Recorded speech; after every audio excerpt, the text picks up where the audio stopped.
అందరికీ నమస్కారం.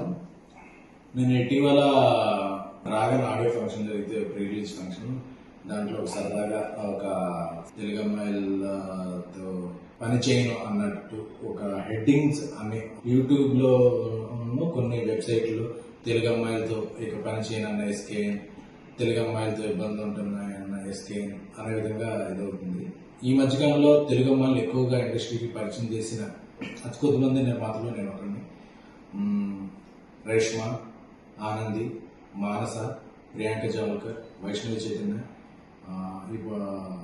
ఐశ్వర్య, కుషిత, వీళ్ళందరినీ ఇప్పటివరకు ఇంట్రడ్యూస్ చేయడం, వర్క్ చేయడం జరుగుతుంది. అలాగే నెక్స్ట్ రాబోతున్న సినిమాలో హారిక, ఇంకొక కొత్త అమ్మాయి, ఇలా ఒక 8-9 మంది అమ్మాయిల్ని పరిచయం చేశారు. అలాగే ఈషా రెబ్బ, ప్రియా వడ్లమాని, ఈ మధ్య ఇనయ్య, అలాగా ఆల్రెడీ ఇంట్రడ్యూస్ అయిన ఒక 4 అంటే 12-13 అమ్మాయిలతో నా కెరీర్లో నేను పనిచేసింది 80% తెలుగు అమ్మాయిలు.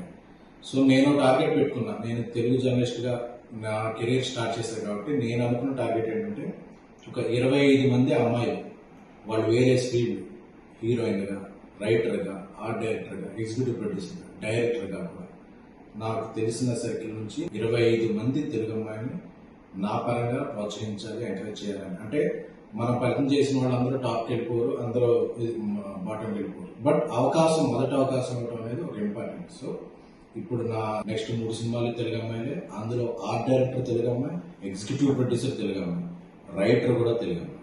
సో ఇంతమంది తెలుగు అమ్మాయిని నేను ప్రోత్సహిస్తున్నాను. సో ఏదో ఒక ఫన్ బాంటర్లో జరిగిన ఒక చిన్న జోక్ ని అదేదో ఒక స్టేట్మెంట్ లాగా వద్దేయద్దు, దాన్ని స్ప్రెడ్ చేయద్దు అనేది నా కోరిక. ఎందుకంటే ఈ మధ్యకాలంలో ఇంతమంది తెలుగు అమ్మాయిలకి ఎవరు ఇవ్వలేదు.